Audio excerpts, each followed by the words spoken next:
Olá, sou Rogério Santos. E eu, Tatiana Coaraci. Seja bem-vindo a esse vídeo e hoje nós vamos falar sobre impugnações de laudo pericial.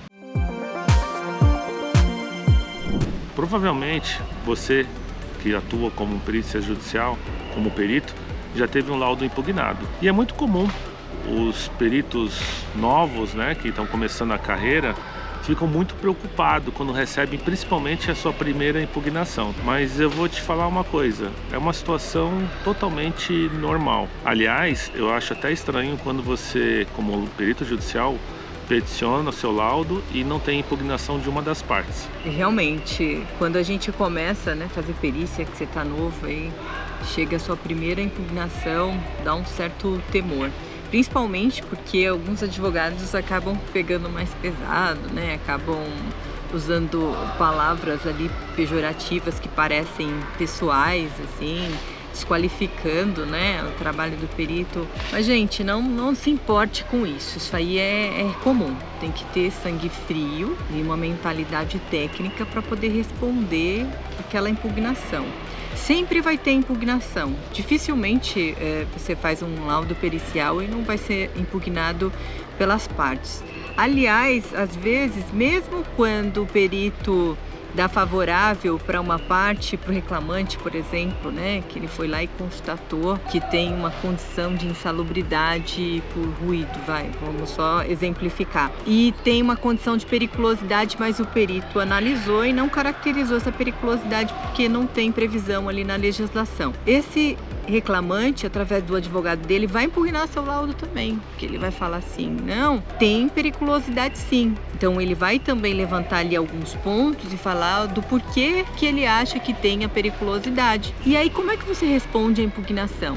A impugnação, ela é sempre respondida em cima do ponto que se impugna. Então, geralmente, o advogado vai colocar um monte de texto, vai fazer um monte de discussão jurídica do tema, com alguns pontos de fundamentação técnica, mas bem pouca fundamentação técnica, Lembrando que é uma peça feita ali pelo advogado, enfim. E, no final, ele vai colocar quesitos a respeito daquela impugnação. O que o perito pode fazer? O perito vai pegar e responder aqueles quesitos exatamente como foram perguntados para ele, tá? Então você não precisa ficar nem discursando muito a respeito. Você pode fazer uma introdução, pode discursar a respeito daquilo que da matéria que você está defendendo ali, do porquê que você não fez ou fez aquela caracterização, mas sempre de acordo com o que está registrado no seu laudo. Então colocou ali, pode fazer essa introdução ou não, é de preferência do perito, o perito que resolve como ele vai responder, como ele vai esclarecer esses fatos nessa impugnação, e aí ele vai sair respondendo esses quesitos.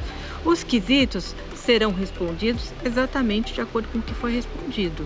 Muitas vezes sim, não é o suficiente, mas outras vezes... Foi perguntado, É o que foi perguntado, Mas muitas vezes o ideal é colocar uma explicação mesmo dentro do quesito para que não reste dúvida, porque senão as impugnações elas podem continuar, principalmente pela ausência de resposta de quesito ou quesitos respondidos de forma não satisfatória, digamos assim. Ou seja, se você pegar e falar assim, conforme item tal do laudo, isso não é uma resposta completa, Então, se foi perguntado, se tem um quesito, responda, mesmo que for para pegar um texto lá do laudo e complementar ali no quesito. Isso pode também, tá? O que a Tatiana quer dizer, fica mais interessante, de repente, você pegar, copiar do seu próprio laudo, onde você respondeu, e colocar lá no quesito, do que, de repente, só coloca lá, fazer menção ao item. Fazer menção ao item. Olha item tal do laudo, tá?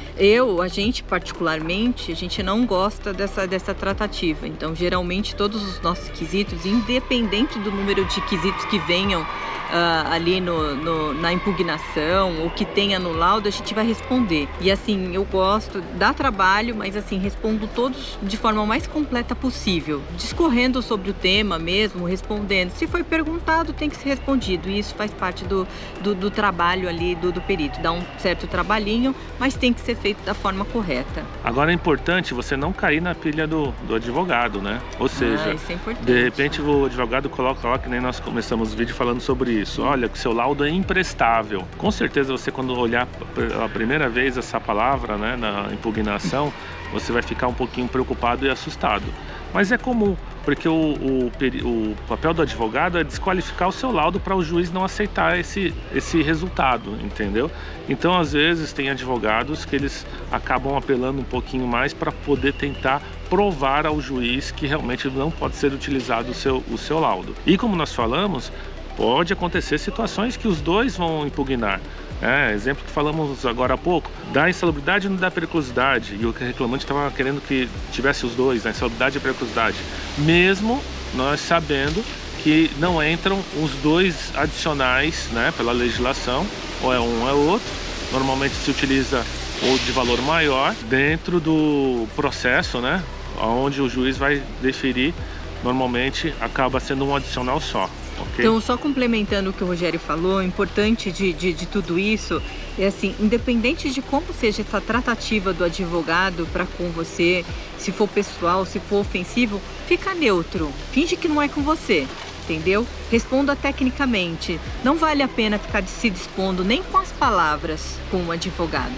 O juiz também vai ver esse posicionamento do perito. Então não precisa ficar perdendo tempo em falar que você não é imprestável, como o advogado está falando, ou da maneira como ele está se referindo de forma pessoal. O juiz está super acostumado a ver esse comportamento. Então ele vai analisar que você é neutro, melhor ainda.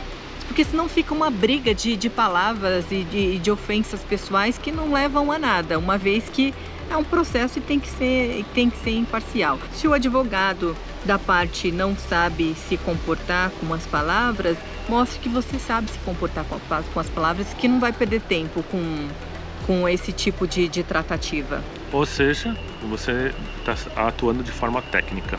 Exatamente. Então é isso, pessoal.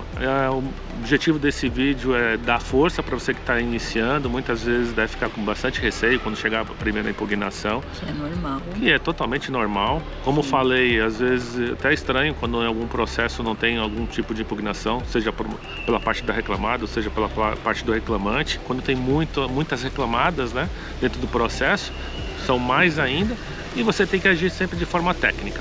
Tá ok? E se você caiu aqui de paraquedas, não conhece o nosso canal, se inscreva e ative as notificações para todos os vídeos que nós colocarmos aqui você receber. Estamos colocando vídeos todas as semanas, assim, dessa forma, a gente acredita que a gente pode dividir, compartilhar a informação com todos da área, ok? Então fica o nosso abraço aqui e até a próxima. Até o próximo vídeo.